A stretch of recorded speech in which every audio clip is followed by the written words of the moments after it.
That number on your screen isn't a warning, it's a countdown, and when it reaches 0, parts of your world simply stop working.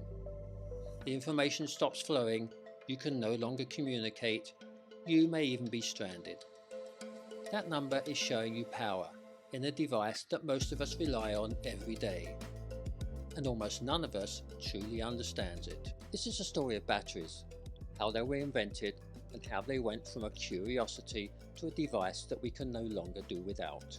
It's a story that unfolds alongside revolutions, wars, and the rise of the modern world.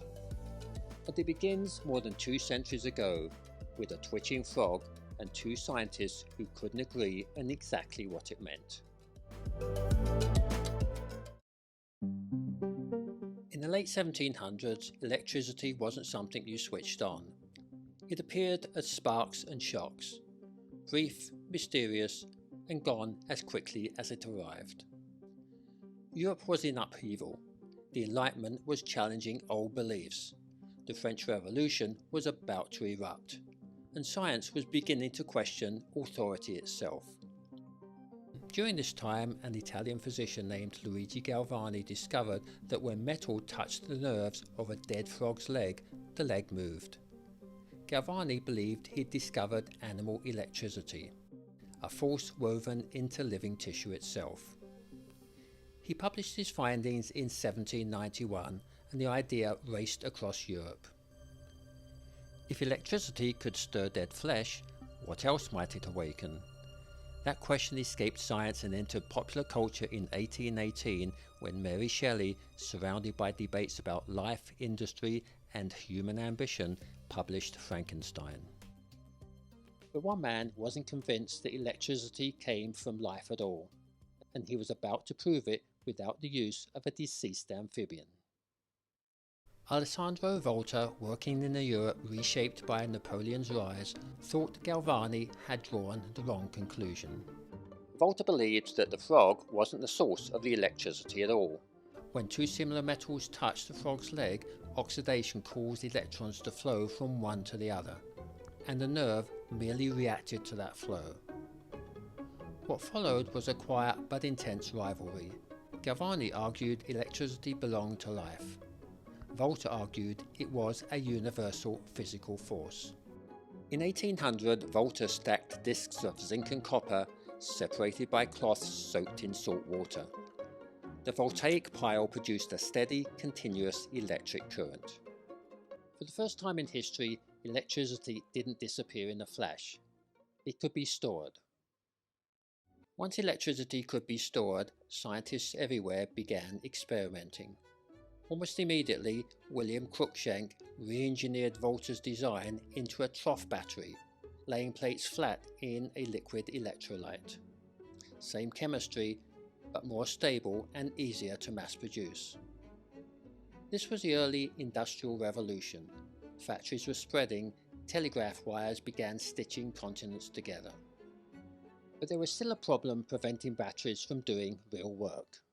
Early batteries delivered strong voltage, then collapsed without warning. Chemical byproducts built up, internal resistance rose, the energy was still there, but it couldn't get out fast enough. In 1836, as railroads expanded and Samuel Morse began serious work on his telegraph system, John Frederick Daniel solved the problem. His battery delivered steady current, without destroying itself in the process. At nearly the same time, Michael Faraday was demonstrating that electromagnets could lift iron, proving electricity could do physical work. Batteries were now ready to power the industrial age. When early batteries were invented, nothing suggested that they were single-use, so scientists naturally tried to run them again. Most worked once and then permanently degraded. But in 1859, as industry expanded and machines multiplied, Gaston Plante demonstrated the first practical rechargeable battery, the lead-acid cell. Heavy, messy, but reusable. Energy could now be stored, released, and stored again.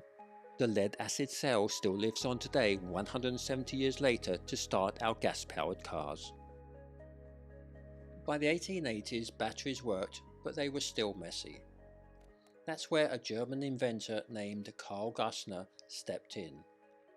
By sealing the battery, replacing liquid with paste, he made power portable. The dry cell didn't spill, didn't leak, and didn't care which way it was mounted. In the United States, the technology was commercialized by companies that would eventually become the ever-ready battery company. But battery technology still had a long way to go, and the next leap forward had already been imagined. They would use the lightest metal on Earth, but it would prove to be far more dangerous than anyone had imagined. By the early 1900s, scientists already knew lithium was special. It was the lightest metal on Earth and highly energetic. 2 world wars and the space race pushed demand for compact power. But lithium had a problem. It was volatile, unstable, more like fireworks than a fuel source. For decades, lithium batteries promised everything and delivered only explosions.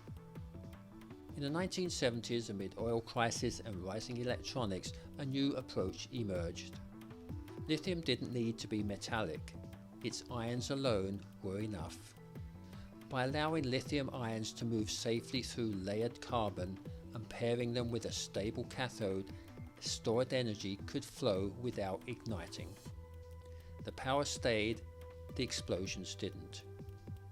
Sony put them into camcorders in 1991, then laptops, then iPods. By the 2010s, lithium-ion batteries powered electric cars and renewable grids. But success exposed new limits. Lithium is scarce, mining is dirty, and batteries degrade. And powering the planet demands more than one solution. To replace fossil fuels, energy must be stored at unprecedented scale. Cheaper, safer, longer lasting. Built from materials the planet can actually supply. We currently have 3 main contenders, and each solves a different weakness. Solid-state batteries remove flammable liquids, boosting safety and energy density. Sodium-ion batteries trade a little performance for abundance, perfect for stabilizing power grids. And iron-air batteries abandon speed entirely, storing energy for days by letting iron slowly rust and recover. None replaces the others, but together they form an ecosystem. One for motion, one for stability, and one for endurance. Thanks for watching. I hope you've learnt a little bit about this ubiquitous and very useful device. As always, please subscribe, like, share, and comment. Stay curious, and I'll see you in the next episode of How the World Was Changed.